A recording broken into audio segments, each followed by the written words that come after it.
The Golden Prince, a kingdom's hope. Before the tyrant, there was the prodigy.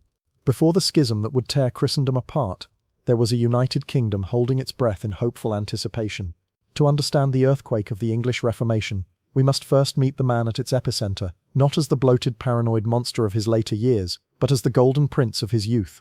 Henry VIII ascended to the throne in 1509, a strapping, athletic 18-year-old who was the walking embodiment of a new era. He was the Renaissance made flesh, standing over 6 feet tall with a powerful build and the fair Tudor complexion of red-gold hair. He excelled at everything he touched. He was a gifted jouster, a formidable tennis player, a skilled hunter, and a talented musician who composed his own songs. More than just a sportsman, he was a scholar of genuine intellectual depth, fluent in Latin and French, with a keen interest in theology, astronomy, and mathematics. His court was a vibrant center of humanist learning, attracting scholars like Thomas More and Erasmus. He was charming, magnanimous, and filled with a divine sense of his own destiny. This was not just a king, he was England's great hope, the living symbol of the Tudor dynasty's success. His inheritance was a kingdom painstakingly pieced together from the wreckage of civil war. His father, Henry VII, had been a shrewd, calculating, and deeply unpopular king, but he had accomplished the single most important task. He had ended the brutal, decades-long Wars of the Roses. He had united the warring houses of Lancaster and York, stabilized the nation's finances, and secured the Tudor line.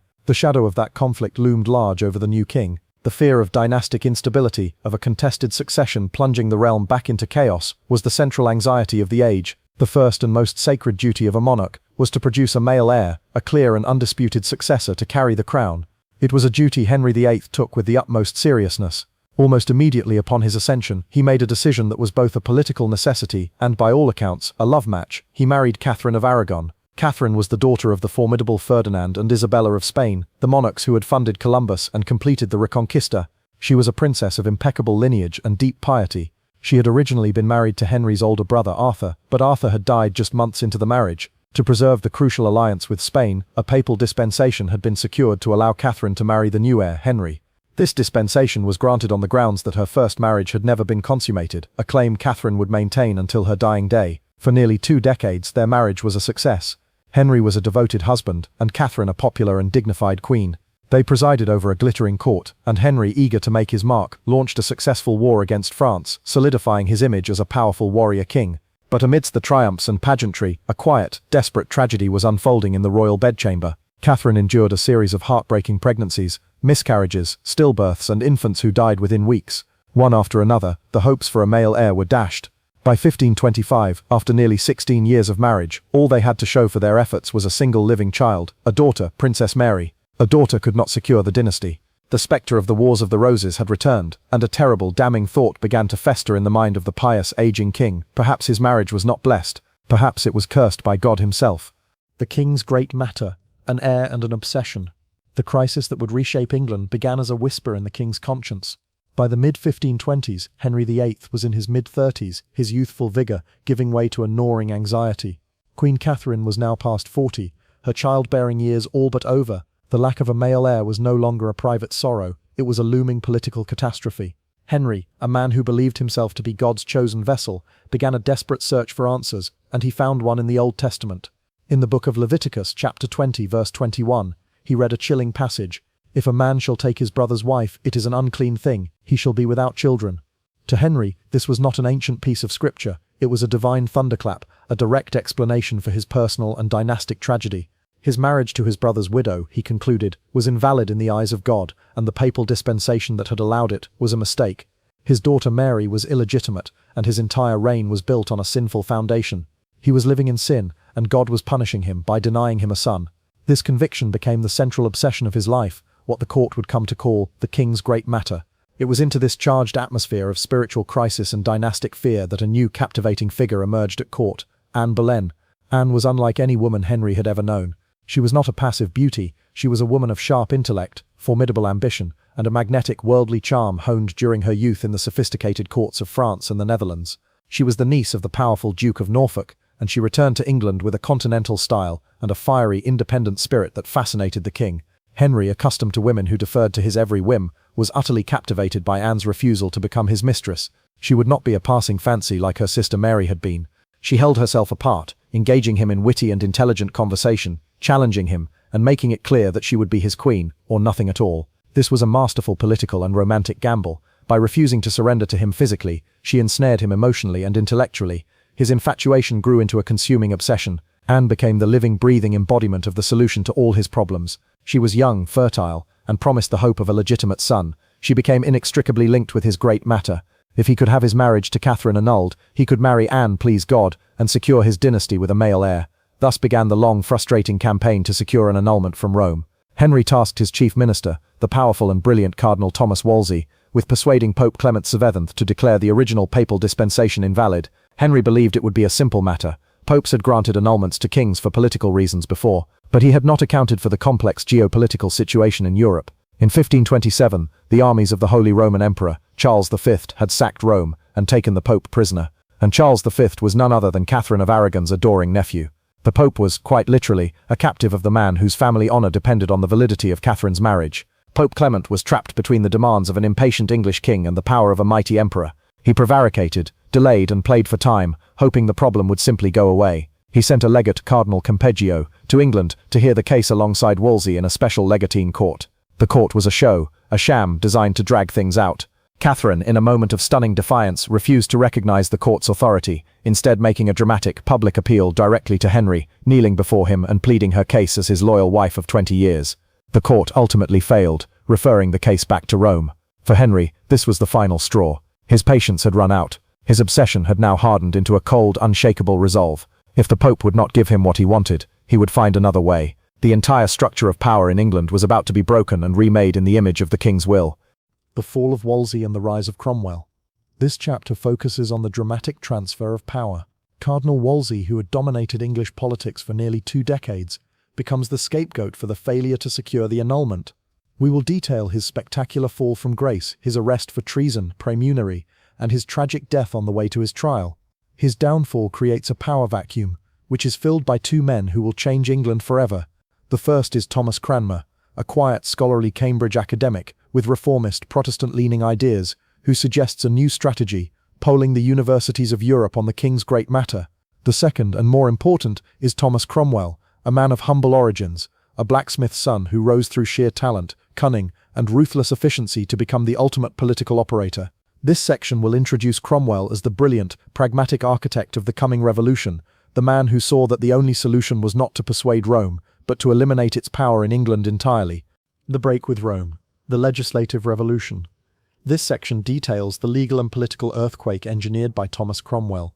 From 1532 to 1534, Cromwell, as the king's chief minister, masterminded a series of parliamentary acts that systematically dismantled papal authority in England. We will explore key legislation like the Act in Restraint of Appeals, which made it illegal to appeal to the Pope, making the king the final legal authority in the realm. This allowed Thomas Cranmer, now appointed Archbishop of Canterbury, to finally grant Henry his annulment. The narrative will cover Henry's secret marriage to a now pregnant Anne Boleyn and her coronation as queen. The climax will be the 1534 Act of Supremacy, the point of no return. This act declared that the King of England was the one and only supreme head on earth of the Church of England, severing 1,000 years of religious connection to Rome and placing all ecclesiastical power in the hands of the monarch. The Queen of 1,000 Days. The tragedy of Anne Boleyn. This chapter tells the story of Anne Boleyn's brief and tragic reign. Her triumph quickly sours when, in September 1533, she gives birth not to the promised son, but to a daughter, Elizabeth. This failure seals her fate. As Henry's infatuation wanes, and his eye begins to wander to a new lady-in-waiting, Jane Seymour, Cromwell sees an opportunity to remove the politically volatile and unpopular queen. We will detail the shocking conspiracy orchestrated by Cromwell, where Anne was accused of adultery with 5 men, including her own brother, and of witchcraft and treason. The narrative will cover her sham trial, her dignified and courageous final days in the Tower of London, and her execution by a specially imported French swordsman. Her death, just 3 years after her coronation, is a chilling demonstration of the ruthlessness of Henry's court and the precariousness of power. Dissolution. The smashing of the monasteries. Here we explore the most dramatic and destructive consequence of the Reformation. With the break from Rome complete, Thomas Cromwell devised a plan to solve the king's perpetual financial problems, the dissolution of the monasteries. For centuries, monasteries had been vast, wealthy and powerful landowners. Cromwell launched a campaign to portray them as dens of corruption and vice. We will detail the process from the initial visitations that gathered evidence, much of it fabricated, to the Acts of Parliament that dissolved first the smaller, then all, monastic houses. This was a profound act of cultural vandalism, priceless libraries were burned, magnificent buildings were stripped for lead and stone, and a centuries-old way of life was extinguished.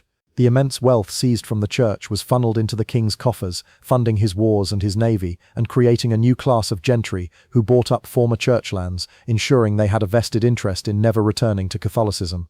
The Pilgrims revolt, the people strike back. This chapter reveals that the Reformation was not a popular movement but was imposed from above, often against the will of the people. The focus will be on the Pilgrimage of Grace, the largest popular uprising in Tudor history, which erupted in the north of England in 1536. We will explore the motivations of the Pilgrims, a mixture of anger at the closure of their local monasteries, which provided social services, economic grievances, and profound loyalty to the old Catholic faith. Led by the charismatic lawyer Robert Aske, tens of thousands of commoners marched under the banner of the 5 Wounds of Christ. This section will detail Henry's duplicitous response. He promised to hear their grievances and grant pardons, only to later unleash brutal retribution once the rebels had dispersed, executing hundreds, including Aske. The suppression of the Pilgrimage of Grace crushed the last major opposition to the Reformation. A son at last, a German Flanders mare, and a rose without a thorn. This section covers the rapid succession of Henry's middle wives. We begin with Jane Seymour, who finally gives Henry what he has craved for decades, a male heir, the future Edward VI. But the triumph is short-lived as Jane dies from complications of childbirth, leaving Henry genuinely grief-stricken. Next, driven by Cromwell's foreign policy goals, Henry agrees to marry a German Protestant princess, Anne of Cleves. We'll tell the famous story of how Holbein's flattering portrait did not match the reality, and Henry's immediate revulsion, calling her the Flanders mare. The swift annulment of this marriage leads directly to the downfall and execution of its architect, Thomas Cromwell.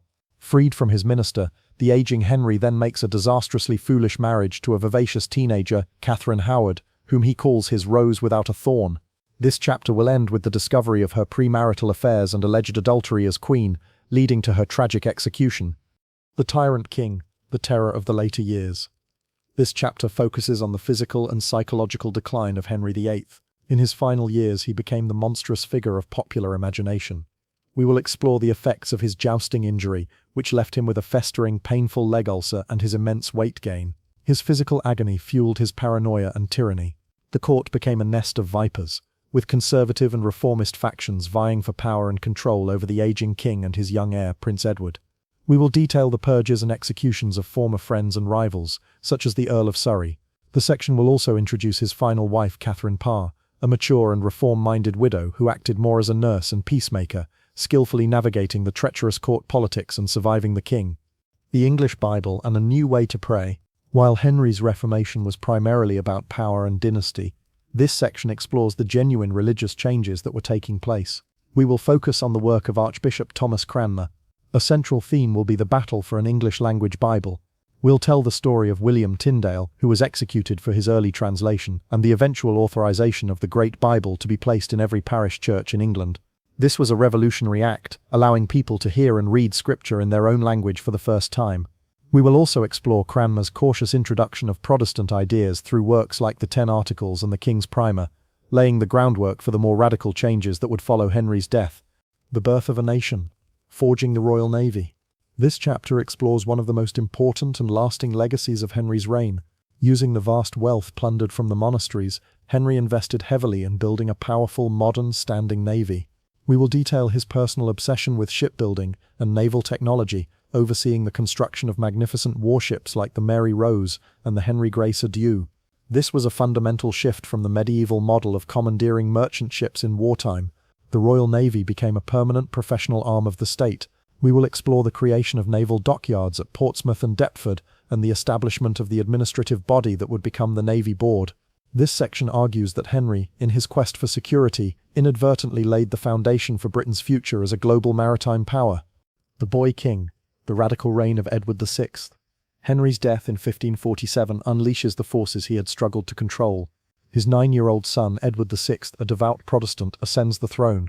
Real power, however, lies in the hands of his regents, first his uncle, the Duke of Somerset, and then the more ruthless Duke of Northumberland. With Henry gone, the Protestant reformers, led by Cranmer, are now free to enact a truly radical reformation. This section will detail the sweeping changes, the introduction of Cranmer's beautifully written Book of Common Prayer, the destruction of Catholic imagery, iconoclasm, and the official adoption of Protestant theology. This aggressive push away from traditional religion caused further popular unrest, including the Prayer Book Rebellion in the West Country, the 9 Days Queen and the return of the Old Faith. This chapter covers the first major succession crisis since the Wars of the Roses. The young King Edward VI dies of illness, and his Protestant councillors, desperate to prevent the Catholic Princess Mary from taking the throne, stage a coup. They place Henry VIII's great niece, the teenage Lady Jane Grey, on the throne. We will tell the tragic story of the 9 Days Queen, a pawn in a political game who was quickly abandoned as the country rallied behind the legitimate heir. The main focus will then shift to the triumphant entry of Mary I, Catherine of Aragon's daughter, into London. This section details the immense popular enthusiasm for her accession and her single-minded, determined mission to reverse her father's Reformation and bring England back to the authority of the Pope and the Catholic Church. Bloody Mary, the Fires of Smithfield. This section examines the tragic and violent reign of Mary I. Determined to purge England of the Protestant heresy, Mary began a campaign of persecution that would forever tarnish her name. We will detail the Marian persecutions, where nearly 300 Protestants, men and women, clergy and commoners, were publicly burned at the stake. The narrative will focus on the high-profile executions of Protestant leaders like Bishops Ridley and Latimer, and especially Archbishop Thomas Cranmer, the architect of the English Reformation, who dramatically recanted his recantation at the stake. We will argue that these public burnings intended to terrify the populace into submission backfired spectacularly, creating a generation of Protestant martyrs and turning public opinion against the Queen and her Catholic restoration. The Elizabethan settlement, forging a middle way. The final section explores how the chaos sown by Henry VIII was finally resolved by his most brilliant child, Anne Boleyn's daughter Elizabeth I. Ascending the throne after Mary's death in 1558, Elizabeth inherited a bitterly divided nation. This chapter will detail her political genius in forging the Elizabethan religious settlement. This was a pragmatic and masterful compromise, a via media or middle way. She created a Church of England that was broadly Protestant in its doctrine, but retained much of the traditional ceremony and structure, like bishops and cathedrals of the old Catholic Church. This unique Anglican Church, neither fully Roman nor fully Genevan, finally brought a measure of stability. The series will conclude by framing the entire tumultuous period, from Henry's Great Matter to Elizabeth's settlement, as the violent, painful and revolutionary birth of a new independent English nation, a nation whose identity and relationship with the world were forever forged in the crucible of one king's desires.